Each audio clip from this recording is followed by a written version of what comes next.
এই সংসারের একটা নিয়ম আছে, বা বলতে পারেন লোকে তাই বলে, যে শক্তিশালী হয় সে শক্তিহীনকে নত করে দেয়। এমনটাই হয়, তাই না? আবশ্যক নয়, কখনো কখনো এমনও হয় একজন অসমর্থ ব্যক্তি সমর্থ ব্যক্তিকে নত করে দেন। এটা সম্ভব, এও হতে পারে। আর এটা তখন হতে পারে যখন তার মধ্যে ভালোবাসার শক্তি থাকে। ভালোবাসার শক্তি এই সংসারে সবথেকে বড় শক্তি হয়। এই ভালোবাসার শক্তি দ্বারাই নির্ধন সুদামা আমাকে দিয়ে নিজের পা ধুইয়ে নিল, কিছু না বলেই, কিছু না চেয়েই। এই কর্মের আধার ছিল শুধুমাত্র ভালোবাসা। খুব শক্তিশালী হয় এই ভালোবাসা। ভালোবাসার শক্তি দ্বারাই আপনি হিমালয় পর্বতকে নত করতে পারেন, তাহলে কি অসম্ভব হতে পারে? এই ভালোবাসার শক্তির সঞ্চার করুন, আর এই ভালোবাসার সাথেই বলুন রাধা রাধা। এই সংসারে সব থেকে বড় ব্যক্তি কে? আপনি বলবেন এ কেমন ধরনের প্রশ্ন, কিন্তু এটা হলো সব থেকে উচিত প্রশ্ন। কেউ এর উত্তর দেবে যে সেই মহাপ্রতাপী রাজা, তিনি হলেন সব থেকে বড় ব্যক্তি, সেই বড় রাজনীতিবিদ, তিনিই সব থেকে বড় ব্যক্তি। আমি আপনাকে জানাই যে সংসারের সব থেকে বড় ব্যক্তি হলেন তিনি, যার সাথে দেখা করলে আপনি নিজেকে ছোট মনে করবেন না। কোন ব্যক্তি যিনি সব থেকে বেশি শক্তিশালী, আপনি যদি তার সামনে যান, তাহলে উনি আপনার অন্তরের শক্তিকে বাইরে বের করে আনবে, আপনার অন্তরের লুকিয়ে থাকা শক্তিকে জাগ্রত করতে প্রেরণা প্রদান করবে। তিনি হলেন বড় ব্যক্তি, তিনি হলেন মহান ব্যক্তি। তিনি নন যিনি নিজের বল এবং ঐশ্বর্য দ্বারা আপনাকে তার সামনে ছোট প্রমাণ করবেন। এবং সেই জন্য মহাদেব আমার আরাধ্য হলেন আমার খুব প্রিয়। কারণ রাজা হোক বা ফকির, কেউ যদি ওনার সামনে যান তাহলে সে নিজেকে ছোট মনে করেন না। আপনিও যদি জীবনে অনেক বড় হতে চান, তাহলে কাউকে কখনো নিজেকে ছোট মনে করতে দেবেন না। তার অন্তরে বড় হয়ে ওঠার প্রেরণা প্রদান করুন। আসুন আমার সাথে ভালোবেসে বলুন রাধা রাধা।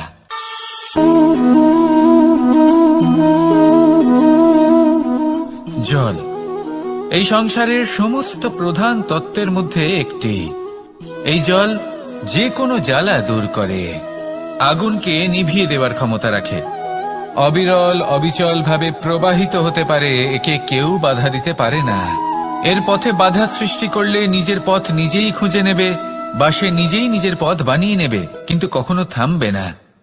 এই জল হলো মহান, আর এর একটা মহান গুণ আছে, এর নিজস্ব কোনো রং নেই। কিন্তু যখন মেঘ থেকে বৃষ্টিরূপে পৃথিবীতে ঝরে পড়ে, তখন সমস্ত সংসারকে রঙিন করে তোলে।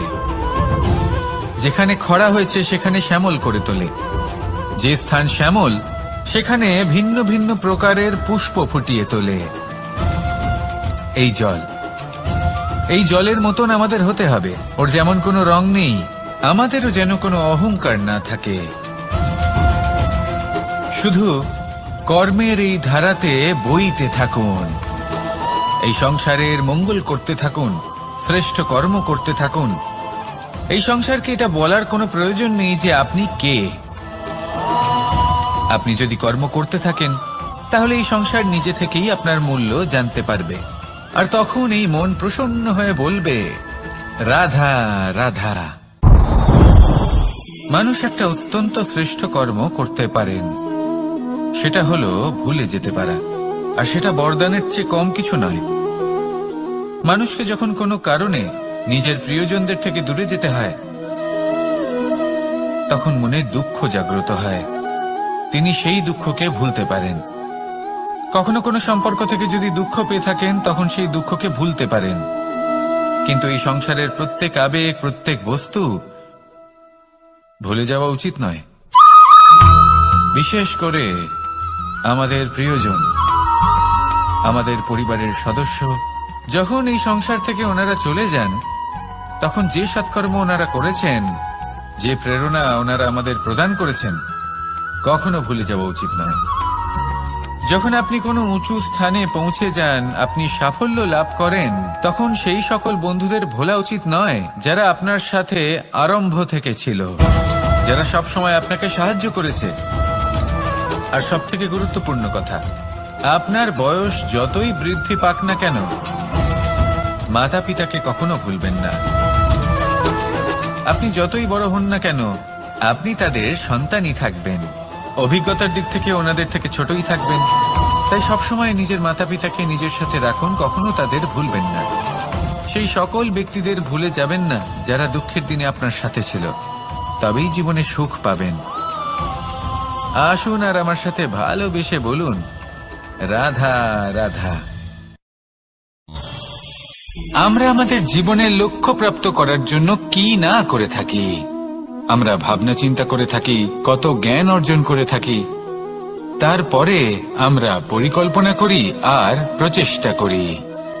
এবার প্রথম চেষ্টাতেই সাফল্য লাভ করব সেটা নাও হতে পারে, বরং ইতিহাস সাক্ষী যে প্রথমবার প্রচেষ্টা করে সাফল্য লাভ করার সম্ভাবনা অত্যন্ত কম। আর যে কোনো সফল ব্যক্তিকে দেখুন, আপনি বুঝবেন সেই ব্যক্তি বারবার প্রচেষ্টা করে, চেষ্টা করা থামায় না, তবেই সেই ব্যক্তি একদিন সাফল্য লাভ করেন। সেই জন্য আপনিও প্রচেষ্টা করা কখনো বন্ধ করবেন না, করতেই থাকুন। যখন আপনি প্রথমবার প্রচেষ্টা করেন তখন আপনি একা থাকেন, কিন্তু যখন আপনি দ্বিতীয়বার প্রচেষ্টা করেন তখন আপনার সাথে কিছু বিগত প্রচেষ্টার অভিজ্ঞতা থাকে। চেষ্টা করতে থাকুন, সাফল্য আপনার কাছে আসতেই চলেছে। আসুন আমার সাথে ভালোবেসে বলুন, রাধা রাধা।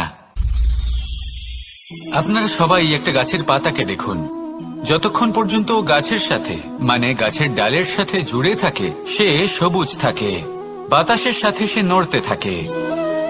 যতক্ষণ পর্যন্ত ও সূর্য থেকে পাওয়া রশ্মির শক্তি গাছে পৌঁছে দেয় ততক্ষণ ও ডালের সাথে যুক্ত থাকে। কিন্তু যখন সেই পাতা শুকিয়ে যায় তখন তার কোনো গুরুত্ব থাকে না। সেই পাতা গাছের ডালে এবং বৃক্ষের কাছে বোঝা হয়ে থেকে যায়। এবং এমন এক সময় আসে যখন সেই ডালটি শুকনো সেই পাতাকে পরিত্যাগ করে। এটাই আমরা এই প্রকৃতিতে দেখি এবং এটাই হলো সত্য। আর এটাই আমাদের জীবনে খুব বড় একটা শিক্ষা। যদি আপনিও নিজের জীবনে নিজের আপনজনদের কাছে বোঝা স্বরূপ হয়ে দাঁড়ান, তাহলে তারা আপনাকে যতই ভালোবাসুক না কেন, ওনারা যদি নাও চান তাহলেও এমন এক দিন আসবে যখন আপনার আপনজন আপনাকে পরিত্যাগ করবে।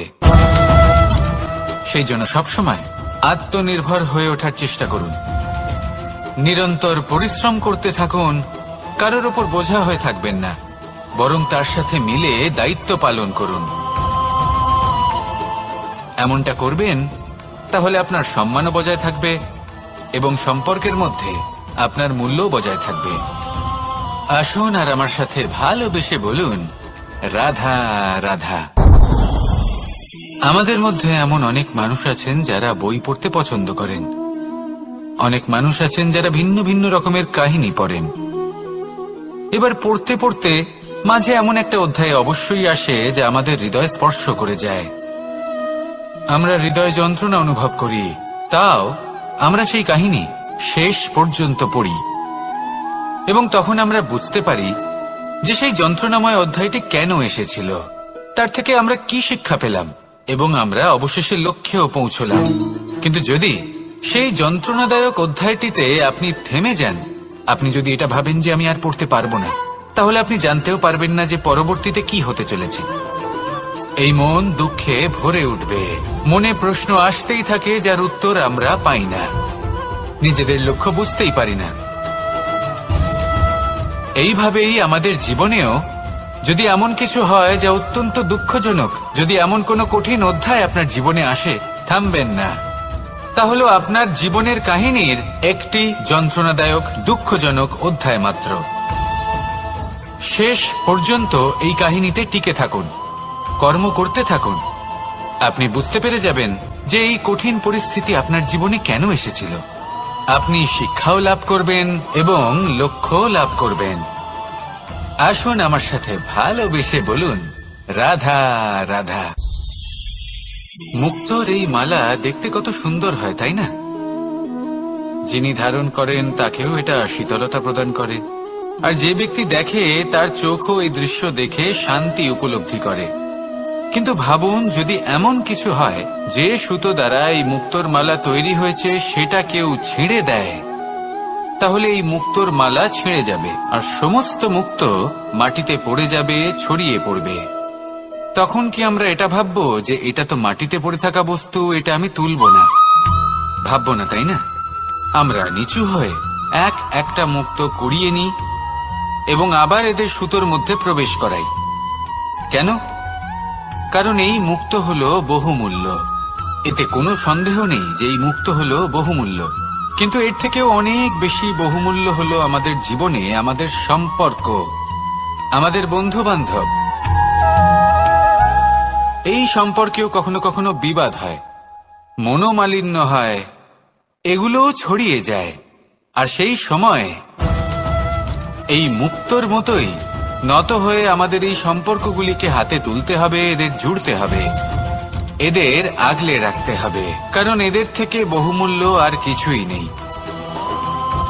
আর যদি এই কাজটা আপনি শিখে নিতে পারেন, তাহলে আপনার জীবনের এই সম্পর্ক, এই বন্ধুত্ব সবসময় আপনাকে বল প্রদান করবে, আনন্দ প্রদান করবে। আর এই মন সুপ্রসন্ন হয়ে বলবে রাধা রাধা। সুখ এবং দুঃখ এই দুই হলো আমাদের জীবনের অবশ্যম্ভাবী এবং গুরুত্বপূর্ণ অঙ্গ। আমাদের সকলের জীবনে কখনো সুখও আসে, আবার কখনো দুঃখও আসে। আমরা সবসময় ভাবি আমরা কিভাবে সুখ লাভ করব, কিভাবে আমরা দুঃখ থেকে দূরে থাকতে পারি।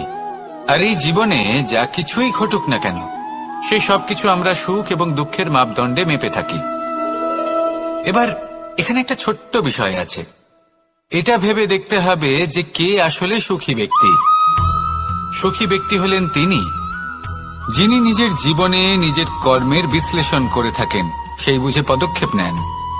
উনি কি করতে চলেছেন সেটা উনি জানেন, আর যদি ওনার কোনো দোষ থাকে বা ভুল থাকে তাহলে সেগুলো শুধরে নিয়ে এগিয়ে চলেন। সেই জন্য উনি সুখী হন। অন্যদিকে যে ব্যক্তি দুঃখী, তিনি কি করেন? তিনি নিজের উপর নয়, অন্যের উপর নিজের নজর রাখেন যে তিনি কি করছেন, কিভাবে কর্ম করছেন। ওনারা অন্যের নিন্দা করেন, অন্যের সাফল্য দেখে ঈর্ষা করেন, ক্রুদ্ধ হয়ে যান, ওনাদের বাধা দিতে চেষ্টা করেন। সেই জন্যই তো ওনারা দুঃখী হন। এই সংসারে এমন অনেক ব্যক্তি আছেন যারা এই কারণে দুঃখী নন যে তাদের জীবনে দুঃখ আছে। তারা এই কারণে দুঃখ পান কারণ অন্যের জীবন অনেক বেশি সুখের। দেখুন, শেষ পর্যন্ত আপনাকে নিজের কর্মের প্রতি মনোসংযোগ করতেই হবে, অন্যের প্রতি নয়। কারণ আপনার জীবনে আপনার কর্ম হলো এমন একটা জিনিস যা আপনার নিয়ন্ত্রণে আছে। নিরন্তর চেষ্টা করতে থাকুন, নিজের কর্মকে বুঝতে শিখুন, শুধরে নিন, নিজেকে শ্রেষ্ঠ করে তুলুন। তখন সাফল্য নিজে থেকে আপনার কাছে আসবে, আর এই মন প্রসন্ন হয়ে বলবে রাধা রাধা। এই সংসারে এমন কোন আবেগ আছে যা সবসময় কটু বলে মনে হয়, কিন্তু সবার শেষে এটি সব থেকে বেশি মধুর উপলব্ধি প্রদান করে, সব থেকে বেশি মধুর অনুভূতি প্রদান করে। উত্তর পেলেন? পেলেন না? আপনাকে একটা উদাহরণ দিই। যখন মাতা সীতাকে অপহরণ করা হয়েছিল, তখন শ্রীরাম অপেক্ষা করেছিলেন 4 মাস পর্যন্ত। উনি খুঁজতে চেয়েছিলেন, কিন্তু উনি ওনার খোঁজ বন্ধ রেখেছিলেন। কল্পনা করে দেখুন ওনার কতটা যন্ত্রণা হয়েছিল। উনি শুধু অপেক্ষা করছিলেন, কারণ তখন বর্ষা ছিল। অনেক দিন পর্যন্ত সূর্যের আলো দেখা যায়নি। উনি জানতেন এরকম সময় বানর সেনার পক্ষে বনের মধ্যে পথ খোঁজা খুবই কঠিন কাজ হবে, সাগর পার করা অত্যন্ত কঠিন হয়ে দাঁড়াবে। তারা হয়তো বনের মধ্যে পথ হারিয়ে ফেলবে। উনি অপেক্ষা করলেন, আর এই অপেক্ষার ফল হিসেবে উনি কি লাভ করলেন? সাগরে সেতু নির্মাণ করলেন এবং মাতা সীতাকে সসম্মানে আবার ফিরিয়ে আনলেন। যদি শ্রীরাম অপেক্ষা না করতেন তাহলে হয়তো এই সবকিছু কখনোই সম্ভব হতো না। এটাই হলো শক্তি ধৈর্যের, এটাই হলো আমাদের কাছে শিক্ষা। এই ধৈর্যই প্রত্যেকবার আমাদের অত্যন্ত কঠিন বলে মনে হয়। ধৈর্য ধরা অত্যন্ত কঠিন, কিন্তু অবশেষে এটাই সব থেকে শ্রেষ্ঠ ফল দান করে, সব থেকে মধুর উপলব্ধি, সব থেকে মধুর অনুভূতি প্রদান করে। তাই ধৈর্য ধরে থাকুন, সবকিছু শুভ হবে। আর তখন এই মন প্রফুল্ল হয়ে বলবে, রাধা রাধা। এই সংসারে সব থেকে ভয়ানক এবং গভীর অন্ধকার কোনটা? সেটা যখন মেঘ সূর্যকে ঢেকে দেয় এবং সংসার অন্ধকারাচ্ছন্ন হয়ে ওঠে, নাকি তখন যখন সূর্যাস্তের সময় ঘনিয়ে আসে, সূর্য ঢলে যায় এবং এই সংসারে অন্ধকার ছেয়ে যায়, নাকি সেই অমাবস্যার রাত্রি যখন চতুর্দিকে ঘন অন্ধকার থাকে এবং চন্দ্রমার প্রকাশ কোথাও থাকে না? না, এই সংসারে সব থেকে বেশি ভয়ানক অন্ধকার হলো মানসিকতার অন্ধকার। মানসিকতা খুব গভীর একটা বিষয়। এই মানসিকতাই সত্যের রূপ ধারণ করে এবং আমাদের এই মানসিকতা এবং বিবেকে একটা সূর্য থাকে। যদি আমরা এটা জীবন থেকে বের করে ফেলি তাহলে নিরাশা, হতাশা, অসফলতা এর এমন এক ঘন অন্ধকারে আমরা ফেঁসে যাব যে তার থেকে বাইরে বের হওয়া প্রায় অসম্ভব ব্যাপার হয়ে দাঁড়াবে। বড়ই কঠিন হয় সেই সময়। সেই জন্য ইতিবাচক মনোভাব থাকা খুব প্রয়োজনীয়। এটা ভাববেন না যে এটা আমার সাথে কেন হলো, এই সমস্যা কেন এলো, ওই ব্যক্তি আমার সাথে এটা কেন করলেন। এটা ভাবুন যে আমি জীবনে যে পরিস্থিতিতে দাঁড়িয়ে আছি তার থেকে আমি ঠিক কিভাবে বাইরে বেরোতে পারবো। যতই ঘন অন্ধকার থাকুক না কেন, খুব ছোট একটা প্রদীপের প্রকাশ আমাদের পথপ্রদর্শক হয়ে দাঁড়াতে পারে। আর আমাদের জীবনে এই ছোট্ট একটা প্রকাশ হলো আশা। এই আশার একটি কিরণ আমাদের অত্যন্ত গাঢ় অন্ধকারেও পথ দেখাতে পারে। তাই এই আশাকে সব সময় মনে প্রজ্বলিত করে রাখুন। গাঢ় থেকে গাঢ় অন্ধকারের সাথে, কঠিন থেকে কঠিনতর সমস্যার সাথে লড়াই করুন, সামনে এগিয়ে চলুন, আর আমার সাথে ভালোবেসে বলুন, রাধা রাধা। এই সংসারে যখনই কোনো সমস্যা আসে তখন আমরা আমাদের সব থেকে বড় সম্বলের কাছে আশ্রয় খুঁজি, তা হলো আমাদের বিশ্বাস। এবার প্রশ্ন হলো এটাই যে এই বিশ্বাস কার উপর করা যেতে পারে? পরিবারের ওপর, বন্ধুর ওপর, নাকি তাদের ওপর বিশ্বাস করা উচিত যাদেরকে আমরা কখনো সঙ্গ দিয়েছি? দেখুন, এই সংসারে বিপদের সম্মুখীন হলে কে আপনাকে সাহায্য করবে সেটা নির্বাচন করা আপনার হাতে নেই। সেটা সেই সকল ব্যক্তির উপর নির্ভরশীল যে তারা আপনাকে সাহায্য করবে নাকি করবে না। অর্থাৎ যখনই কোনো বিপদ আসে সর্বপ্রথম তার সম্মুখীন আমাদের নিজেকেই হতে হয়, আর তার জন্য প্রস্তুত থাকা প্রয়োজনীয়। সেই শক্তি, সেই সাহস অর্জন করা প্রয়োজনীয়। দেখুন, যখনই অন্ধকার আসে তখন সবার আগে কে আপনাকে ত্যাগ করে চলে যায়? আপনার নিজেরই ছায়া। এই অন্ধকারের সম্মুখীন হতে হয় অন্তরের প্রদীপের দ্বারা, অন্তরের আত্মা দ্বারা। তবেই আপনি অন্ধকারের ওপর জয়লাভ করতে পারবেন। সেই জন্য যে বিপদই আসুক না কেন নিজেকে তার জন্য প্রস্তুত রাখা উচিত। সেই সাহস নিয়ে আসুন। এমন কোনো বিপদ নেই যে আপনাকে ভেঙে দিতে পারে। আসুন আমার সাথে ভালোবেসে বলুন, রাধা রাধা।